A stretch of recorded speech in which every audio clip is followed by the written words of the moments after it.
In my last video, I was actually talking about my financial goals, so definitely go and check that video out for a bit more context. But I was hit with a bit of feedback. This feedback was more on the negative side. People are saying, oh, I'm more of a talker, not a doer or a planner. And I thought I'd really break down, okay, exactly what my plan is to increase my income to that level that I want to achieve within the next 5 years, and what really I'm aiming for in the direction of my career. I appreciate this diversifies the content slightly, but this is something I think is important to talk about, and I think it might be refreshing for those of you that have already had a long-standing career, or for those of you that are actually looking or trying to find a direction in life. I think it could add some value or purpose. Now, there were a lot of comments talking about income, and let's split this up a bit. So salary is something that I'm going to be talking about, referring to my main stream of income, my employment income. I'm also going to be talking about a side hustle or my business, which will be the likes of YouTube or whatever other ventures I go on. And then there's also investment income. In this next 5 years time,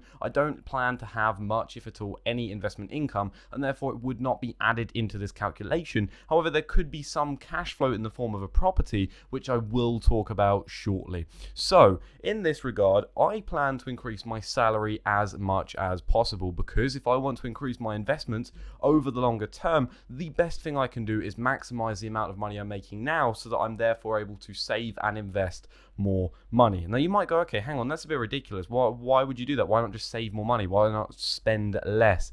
Well, you can only spend less so much. There's only so much you can cut back on a budget, and you also are going to be sacrificing quality of life if you really want to cut back so much. And don't get me wrong, whilst I am someone that can easily deal with that, I can live on beans on toast without a problem. The idea here is to maximize the income as I can invest more. Now, to maximize this income, this is exactly what I plan to do. Currently, I work in finance, between operations finance and a financial controller. I have a very broad role. This gives me a lot of opportunities for direction, choosing the direction that I prefer.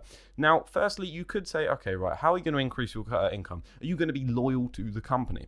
Now, that said, I think, yeah, you could be loyal to a company, but also it can be, if you're only getting pay rises in line or less than in line with inflation, then one of the best ways to increase income, at least scientifically proven, is by moving laterally. This means applying for the same role or an upgraded role in another company, and they'll pay you more to do that. See, in my short-term situation, because we're going to be talking about 5 years here, in the next 2 or 3 years, this is not something that really would be wise for me. This is because I'm very fresh to this finance role, and the biggest priority right now is to build up as much experience as possible. This experience and knowledge will therefore help. It will help in writing a better quality CV, and also being able to demonstrate and explain the skills that I may learn from doing this. So the majority of my time, at least in the first 2 years, is going to be absorbing as much knowledge as possible, and not necessarily pushing extremely hard for a higher income. In this regard, whilst yes, I will be pushing to be earning more, I'm not going to be really forcing it and ramping it down.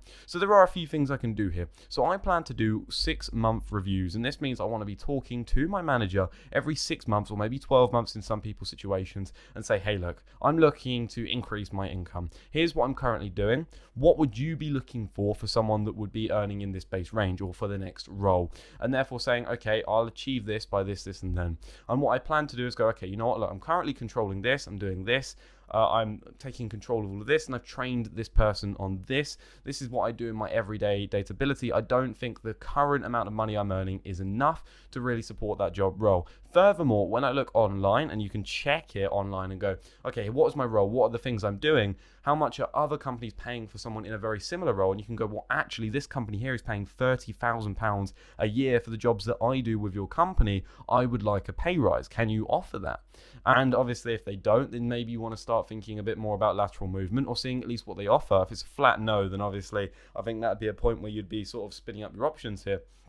But at that point, so obviously, so point 1, build up as much experience and knowledge as possible. Point 2, therefore push for it. Make your intent clear with your manager and say, okay, look, you know, I've built this experience and I've got this, I'd like a pay rise. Now, if this doesn't work, in my situation, I'm going to be undertaking training. Now, training not necessarily on the job, but it can relate. I'm studying or self-studying for my CIMA exams, or which is Certified Institute of Management Accountants. It's effectively 4 years worth of studying for a management accountant. Now, in this, if I'm a fully qualified management accountant or CGMA, this would mean that I'm able to start on a salary of about £40,000, which puts me much, much closer to that goal of salary that I had in mind. So this working in the background is a great way of passively, or not really passively, but pushing the income up if you're not able to do so via that responsibilities, especially because qualifications and courses are extremely important, because the more of them you have available and the more skills you have available, the higher the price you can command when working in, obviously, the workplace. Now, that would cover pretty much my employment. I'm looking to improve, I'm looking to make it known, and then therefore I'm also looking to study in the background and increase my worth via my qualifications with my SEMA studies, and I may do some courses on the side, but at the moment I think SEMA is very much a priority with my limited time. Now, that'd be the main portion, that is my employment income. What about my side business? Well, I'm a talker, not a doer, aren't I? Well, sure, I'm talking on this video, and for a lot of you watching this, you might not believe that I make money from YouTube. This video here isn't purely made for me to talk and discuss about this. This is, again, having a form of income via usage of adverts. Now, for my content and my channel does not make that much money at all. It makes probably about £150 a month maximum. Now, it used to make a lot more about a year and a half ago when the stock market was a lot more popular, but realistically that's probably not going to happen, and that's an external factor. I want to focus on what I can improve. So what I'm doing at the moment is I'm trying to really look at the content I provide and going, okay, how can I improve it? Just recently I upgraded the lighting, I upgraded the setup, and now I've upgraded the audio quality. What else can I do? Well, I can improve the content itself, the topics I'm talking about, the flow of what I'm talking about, and perhaps my speech itself. Is it natural? Are there good pauses, etc.? What about the types of SEO or search engine optimization? So I'm looking to really hone in on the process that I do in creating content. Before, I'd already streamlined it. I'd made it so that for my time it was very quick and easy to make content, because a lot of my videos here on the channel are done in one take. I mean, sure, one or two of them might have a cut where I think I drabbled on in something else, but for the most part it's done in one session, which takes 10-15 minutes of recording, and it's done. That is content created. So now, as I say, I'm looking to improve it. What can I do? Well, I can make better images on my videos so they're more clickable.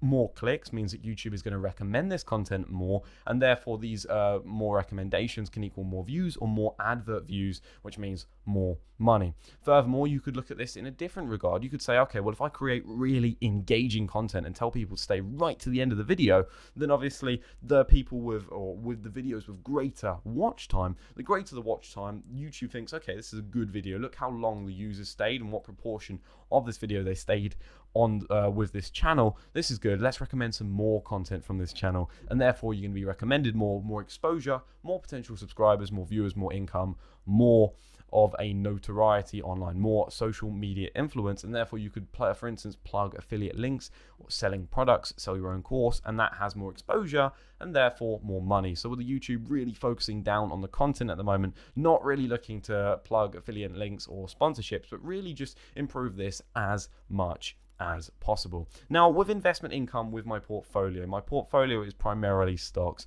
I do have a dividend income portfolio inside my SIP, although that is not a priority because I'm not going to be able to draw down upon that till at least the age of 57 or 58. I can't even remember at this point, but it's going to be a long time before I can touch that money, so I'm not going to concern myself with it. My investment ISA itself has one dividend stock, which is Games Workshop, and their yield at the moment is about 3.5%, but with my average share price, I'm looking at a yield of about 2.2%. Now, this is okay income, and this is all right. I'm getting 100, 200 quid a year. That's not bad at all, but I'm not going to be spending that income. That income is going to be reinvested. And because it's inside my ISA tax-free shelter, I'm not necessarily going to count it towards my income because it's going to be reinvested anyway, so it's not really of that much importance. In terms of property, now this one, the limitation here isn't time, isn't energy, although they can be draining on both of those. It's more or less on capital. Do you have the capital available to buy a property? Do I? Absolutely not. Not at the moment. Therefore, obviously, this is a more unrealistic goal to set out unless you have sufficient capital in place. So you would assume that as you increase your working income, your business income, that once you've got capital and cash flow available, then you can invest that in the stock market greatly or into property. And into property, you therefore have the option available where you could let that out to multiple tenants, a HMO, albeit the mortgage rate will be more expensive because obviously you're letting to multiple tenants is a higher level of risk, therefore the interest rate of the mortgage is going to be higher, but you'll be getting subsequently more more cash flow per person. And furthermore, you could really jump on that. You could